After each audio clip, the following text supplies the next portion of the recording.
La crise du IIIe siècle a marqué un grand tournant pour l'Empire romain, sinon le plus grand. Pendant la crise du IIIe siècle, l'Empire romain a en fait presque chuté. C'est à ce point que la situation était réellement mauvaise. L'Empire s'était divisé en 3 parties, avec 2 factions rebelles déclarant leur indépendance de Rome. À l'ouest, l'Empire gaulois et à l'est, l'Empire de Palmyre. En plus, il y avait des soulèvements de généraux partout. De nouveaux empereurs étaient proclamés régulièrement et l'Empire était en état de guerre civile constante. Pour aggraver les choses, une peste a ravagé la population de l'Imperium Romanum et pour empirer encore les choses, en même temps, d'énormes invasions barbares ont eu lieu à une échelle sans précédent, saccageant de nombreuses villes et dévastant de grandes zones, y compris le saccage de villes et de décharges. Même des villes aussi au sud que l'Espagne ou la Grèce. C'était en effet une période très sombre pour Rome, mais contre toute attente, Rome a survécu. Et non seulement elle a survécu, mais elle a connu de nombreuses réformes qui lui ont en fait permis de survivre 200 ans de plus à l'ouest. Et un stupéfiant 1200 ans de plus à l'est. Nous pourrions donc être amenés à croire que l'Empire romain s'est totalement remis de cette incroyable série de calamités. Sinon, il n'aurait pas pu survivre. Où s'est-il rétabli? L'Empire romain s'est-il vraiment totalement remis de la crise du IIIe siècle, ou s'agissait-il simplement d'un rétablissement superficiel, alors qu'en fait les dégâts qui avaient été faits étaient si profonds qu'en réalité ils continuaient à s'aggraver sous la surface, à suppurer comme un ulcère, alors qu'en surface tout semblait à nouveau formidable.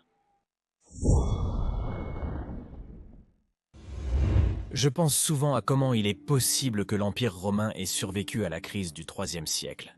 Si je devais donner des probabilités à la survie de l'Empire face à une série aussi folle de calamités, j'aurais dit peut-être 20% tout au plus. Et pourtant, non seulement il a survécu, mais il a survécu pendant 1200 ans de plus, ce qui est un peu plus long que depuis la fondation de la ville de Rome jusqu'à la crise du IIIe siècle. Ainsi, la crise du IIIe siècle marquerait en fait seulement le point médian, ou un peu avant le point médian de toute l'histoire de 2200 ans des Romains qui s'étend de la fondation de Rome jusqu'à la chute de Constantinople ou ses derniers états de Trump. Nous serions donc amenés à croire que l'incroyable chance que les Romains avaient, à savoir engendrer une série d'empereurs très capables qui étaient exactement au bon endroit au bon moment, a résolu tous les problèmes qu'ils avaient. Et c'était la fin de l'Empire.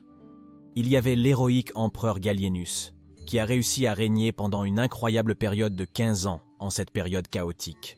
Ce qui est un exploit en soi, alors que normalement tout le monde ne durerait même pas quelques années avant d'être tué, soit par la garde prétorienne, soit par des soldats en colère, soit par un rival.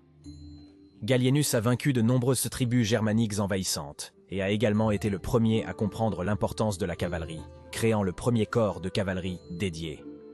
Il y avait ensuite Claudius Coticus qui a combattu avec succès contre les Alémanies et a vaincu de manière décisive les Goths redoutés. Puis le légendaire Aurélien lui-même, qui en seulement 5 ans a réunifié l'Empire, vainquant à la fois les empires séparatistes et aussi les Goths, Vandales, Jutungi, Sarmates et Carpi. Puis Probus qui a vaincu plusieurs tribus germaniques et a reconquis les Agri d'Ecumatis perdus en Allemagne et qui aurait vaincu les Luigi si totalement et complètement qu'ils n'ont plus jamais représenté une menace pour Rome. Et enfin, bien sûr, Dioclétien lui-même, qui avec ses réformes de grande envergure semble avoir stabilisé l'Empire à un tel point qu'il retournerait ainsi à une certaine forme de normalité pendant environ 100 ans. Où l'a-t-il fait? En regardant simplement les cartes, les choses semblent à nouveau meilleures. Les invasions barbares avaient été stoppées, et pendant environ 100 ans, elles ne menaceraient plus l'Empire à une telle échelle.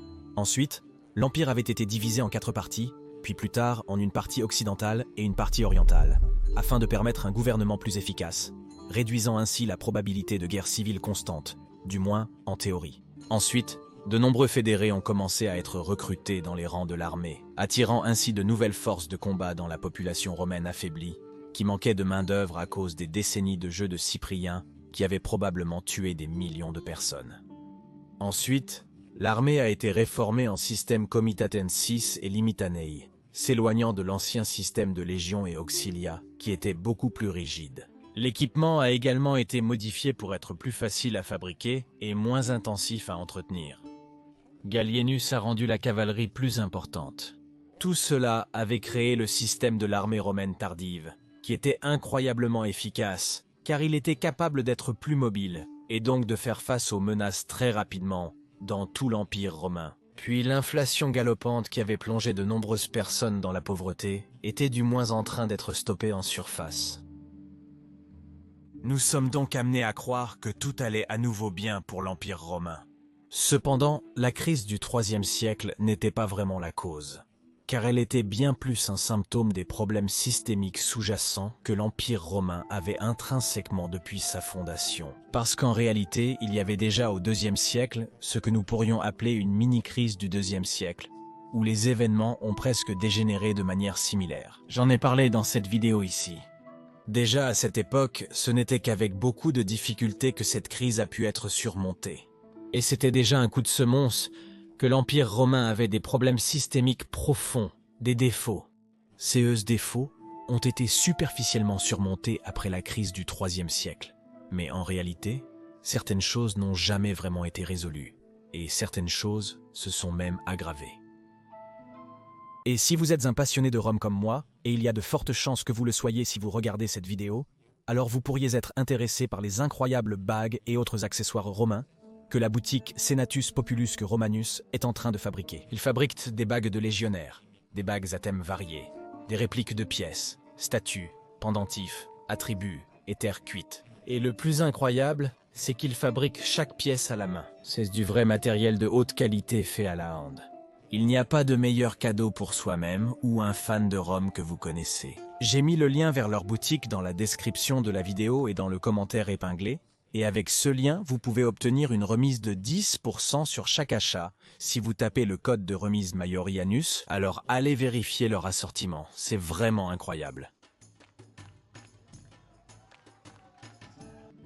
Alors revenons aux problèmes non résolus de l'Empire romain. Stabilité monétaire et énormes dépenses militaires. Nous pensons que le problème de la dépréciation de la monnaie romaine a été surmonté après la crise du IIIe siècle. En réalité, ce n'était pas le cas. Tous les efforts pour stopper la détérioration de l'économie ont été vains, et si ce n'était pas le cas, ils n'étaient que temporaires.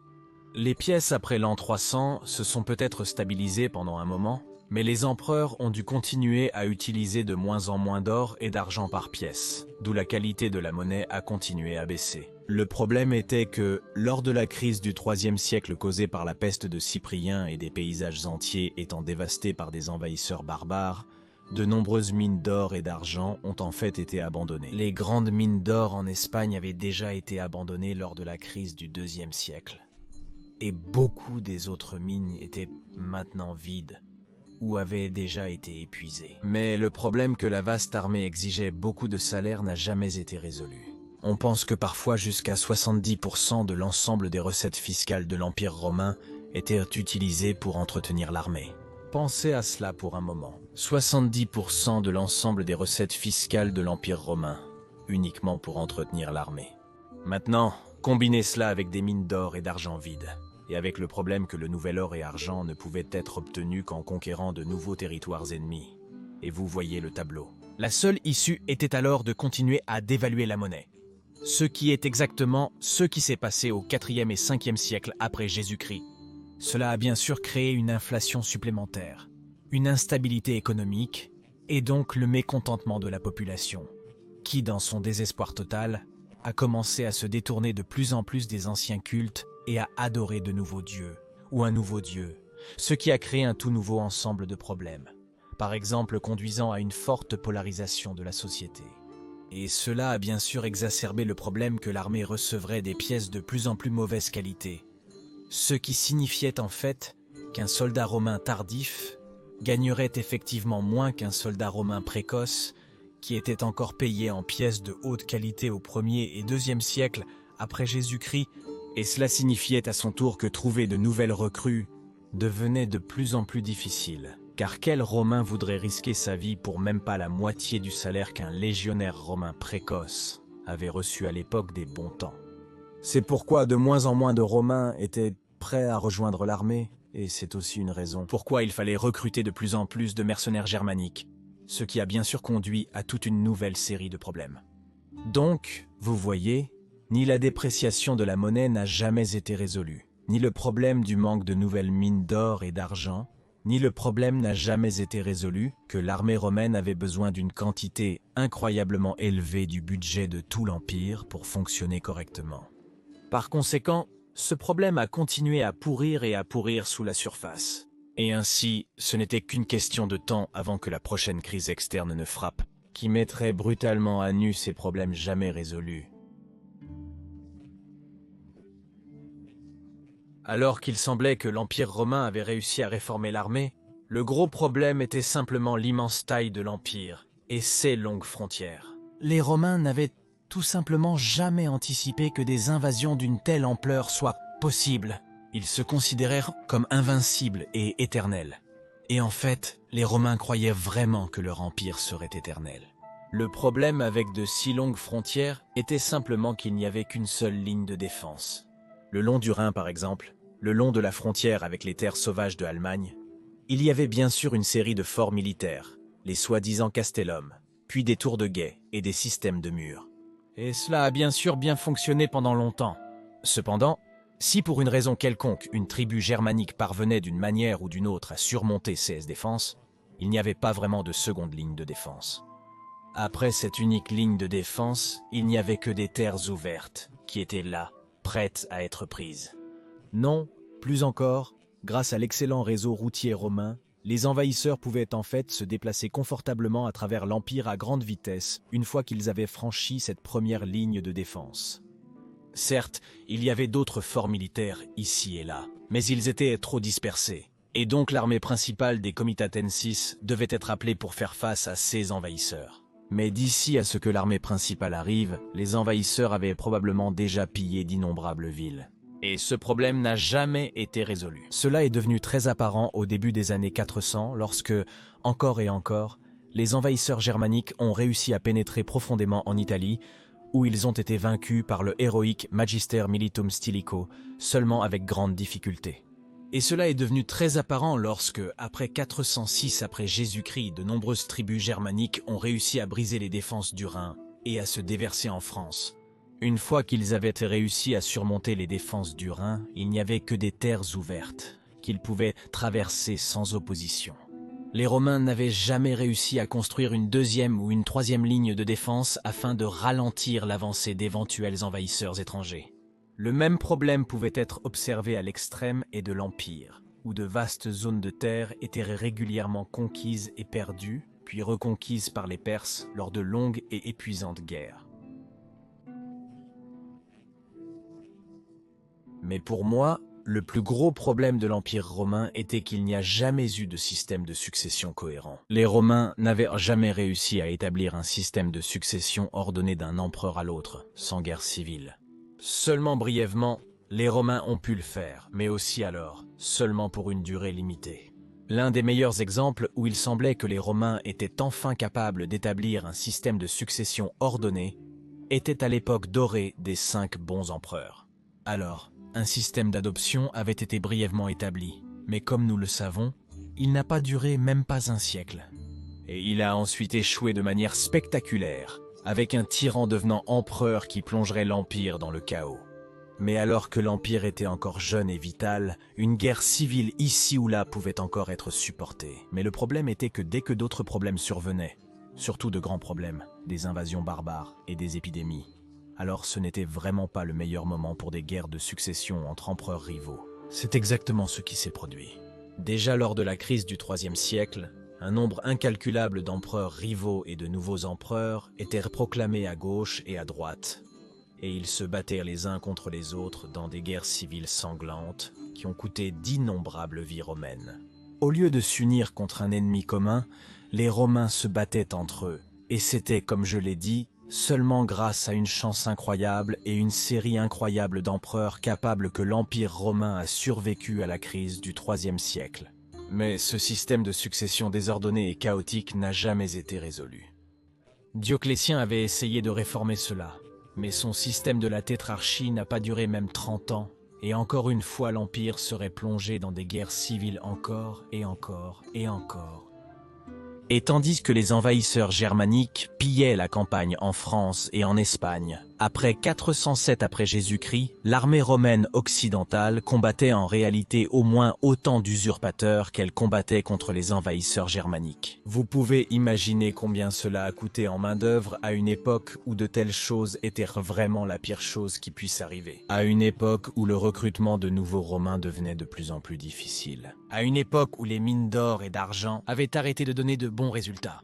Donc pour moi, c'est ce dernier point qui n'a jamais été résolu avec succès, qui même après la crise du IIIe siècle n'a pas été résolu, qui a finalement brisé la nuque de l'Empire romain occidental. On pourrait dire à juste titre que peut-être le système de l'empereur lui-même était un mauvais système, et qu'Auguste lui-même était à blâmer. Mais nous avons vu que le système de la République romaine était également instable. Et même jusqu'à la chute de Constantinople, même dans le tardif Empire romain d'Orient, il y avait encore des usurpateurs. Bien sûr, cette liste n'est pas exhaustive. Et en fait, nous pourrions voir avec beaucoup plus d'exemples que l'Empire romain ne s'est jamais vraiment remis de la crise du IIIe siècle. Après cette époque, on pense que la population romaine n'a jamais de nouveau atteint les sommets qu'elle avait connus au 1er et 2e siècle avant que la peste antonine ne tue des millions de personnes, déjà dans les années 160 et 170 après Jésus-Christ. De plus, de nombreuses villes qui avaient été pillées et détruites par les envahisseurs barbares lors de la crise du IIIe siècle n'ont jamais été entièrement repeuplées et réparées, ou si c'est le cas, alors souvent seulement partiellement. Par exemple, la ville de Lutetia, l'actuelle Paris, ne s'est jamais remise de la destruction des années 250 et 260, et la moitié de la ville a été laissée vide et désolée par la suite. Cela s'est produit dans de nombreuses autres villes de l'Empire. Pas toutes, mais sûrement un bon nombre. De plus, le commerce ne se rétablirait jamais totalement au niveau des 1er et 2e siècles, et la production industrielle n'atteindrait jamais à nouveau les niveaux de la Pax Romana. Nous pouvons voir cela de manière impressionnante dans les carottes de glace du Groenland, où la pollution de l'air a considérablement diminué au IIIe siècle, ce qui signifie que la production industrielle a baissé et n'a jamais atteint le niveau qu'elle avait au 1er et 2e siècle après JC. De plus, la cohésion sociale s'est de plus en plus détériorée à partir de cette époque. De nouveaux cultes ont vu le jour, car les gens cherchèrent refuge dans la foi face à ces événements brutaux. Et donc, le christianisme a pris le pouvoir déjà à cette époque, et il bouleverserait les anciennes coutumes des Romains, conduisant à une polarisation sociétale d'une ampleur sans précédent, qui ferait même paraître la guerre culturelle moderne pâle en comparaison. Et en général, l'État est devenu plus autocratique et les personnes de classe inférieure avaient moins de droits. Ainsi, la crise du IIIe siècle n'a pas seulement causé des dommages réels ou endommagé la société de manière dont elle ne se remettrait jamais complètement, mais elle a également mis à nu les problèmes systémiques fondamentaux de l'Empire romain. Nous voyons donc que même si, en surface, l'Empire romain avait réussi à se stabiliser après la crise du IIIe siècle, en réalité, les problèmes systémiques fondamentaux n'ont jamais vraiment été résolus. Et donc, naturellement, bien sûr, les Romains, tôt ou tard, ont commencé à manquer de chance. Au IIIe siècle, ils ont eu de la chance. Ils avaient des empereurs comme Gallienus, Claudius Gothicus, Aurélien Probus ou Dioclétien. Mais au Ve siècle, ils avaient Honorius ou Valentinien III. On ne peut pas toujours avoir de la chance. Et lorsque vous avez un système défectueux et que vous manquez de chance, alors le désastre frappe brutalement sans remords, mettant à nu tous les problèmes systémiques de manière très visible. Donc pour moi au moins, alors que l'Empire romain a appris certaines leçons très importantes lors de la crise du IIIe siècle, à d'autres égards, il ne l'a pas fait. Et donc, l'Empire romain d'Occident est tombé 200 ans plus tard. Et pour les mêmes raisons, l'Empire romain d'Orient est également tombé. Car s'il y avait eu un système de succession stable, il n'aurait peut-être pas eu à tomber du tout. Et il pourrait encore y avoir un Empire romain d'Orient même aujourd'hui.